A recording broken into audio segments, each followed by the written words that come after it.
Bom dia, boa tarde, boa noite, minha galera do oitavo ano. Vamos lá, nossa revisão, né? E fazer de tudo para tirar um 10, hein? Acima de tudo. Bom, gente, vamos lá. Falando sério agora. Oitavo ano. Iniciamos o ano, nosso bimestre, né? Falando sobre o período da Idade Moderna. Então, primeiro a gente precisa entender o que foi a Idade Moderna, né?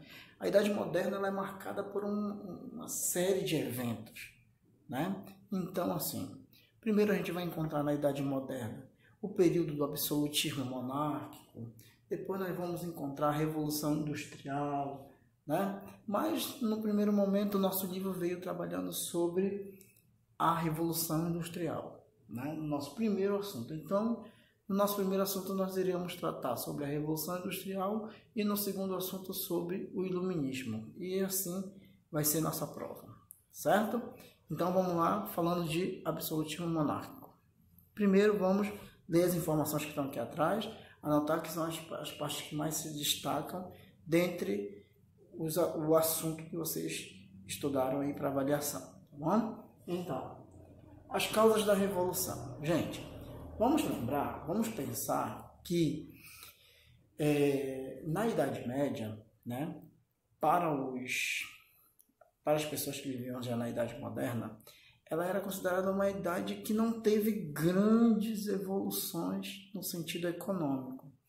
Já na Idade Moderna, não. Eles já vão pensar mais em desenvolver a economia, na modernização e na melhoria de vida das pessoas, já que enquanto que na Idade Média tudo era mais simples, na Idade Moderna, como já está se dizendo, né, esperava-se um mundo que evoluísse, um mundo que chegasse a novas tecnologias, né, que pudesse se desenvolver.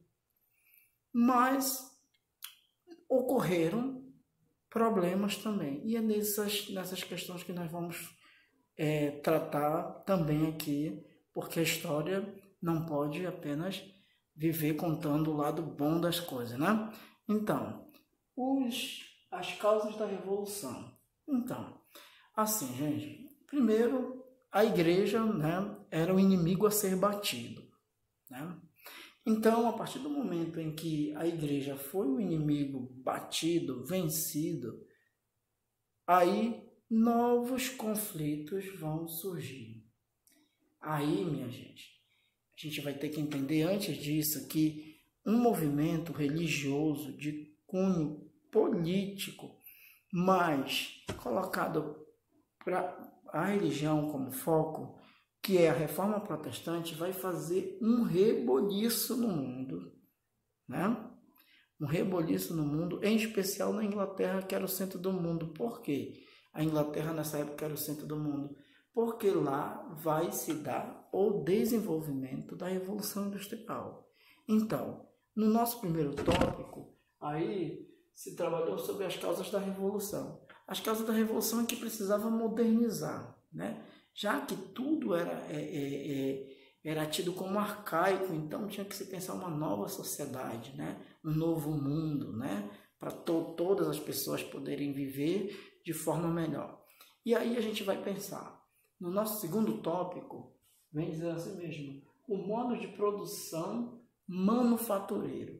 Ou seja, eu posso pedir lá na tua prova que você me diga o que era o modo fatureiro de fazer as coisas. Então você vai colocar lá, me explicar direitinho que o modo fatureiro ele vem desde a época da Idade Média, né? Aonde eu dei alguns exemplos para vocês em sala de aula, que um sapateiro, né? Ele fazia um sapato, esse único sapateiro fazia um sapato para toda a sociedade, né? Enquanto que na Idade já moderna, as máquinas vão modernizar-se e a partir do momento, vão produzir.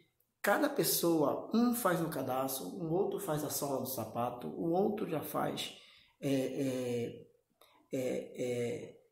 fura seus sapatos, e assim o modo de produção foi evoluindo de tal forma que foi correndo de forma avassaladora e as pessoas foram consumindo, porque a ideia era chegar na sociedade de consumo que nós vamos ver lá no 9º ano. Tá? Mas para essa sociedade de consumo teria que haver muita produção. Então, chegamos aqui. Antes disso, temos um problema, né? O conflito que houve entre calvinistas e anglicanos. Igreja abatida pela reforma protestante, mas aí entra o conflito entre calvinistas e protestantes. Esse conflito, na verdade, ele se dava por conta do poder político, né? Por quê? Os calvinistas, os anglicanos, queriam ter o domínio, já que eles tinham feito a revolução contra a Igreja Católica. E os calvinistas não queriam a participação da burguesia, por exemplo, nos lucros. Então, o que acontece? Foi preciso que na Inglaterra criasse pela primeira vez na sua história uma Carta Magna, né? Ou Constituição, que tá? nessa primeira parte do livro tem. E o que definia essa Carta Magna? Porque também essa sociedade não via no absolutismo monárquico, né, que era concentrado tudo na figura do rei, uma coisa boa, né? Então, precisava-se que o parlamento ganhasse mais poder. E para que o parlamento ganhasse mais poder, era-se necessário que o rei estivesse subordinado a leis. Então, foi para isso que se criou a Carta Magna. A Carta Magna não é nada mais, nada menos do que as leis da Inglaterra, beleza?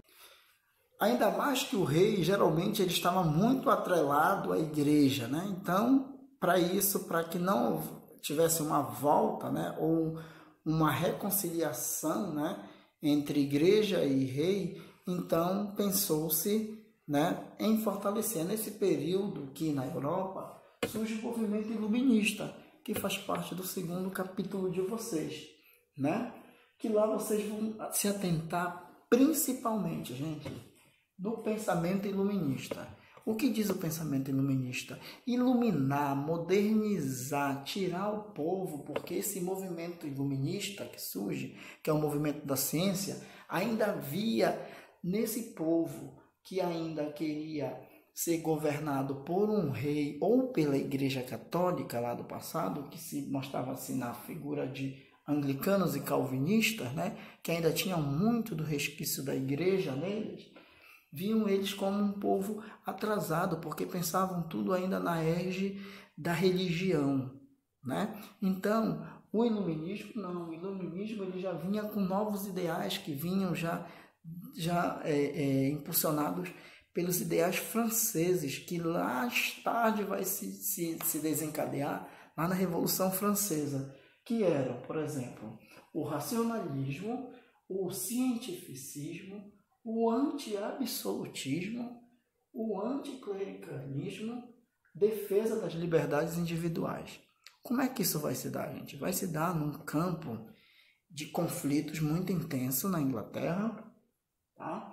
Então, esses pensadores iluministas, eles pensavam numa economia liberal, tá? Sem intervenção do Estado. Zero participação do Estado.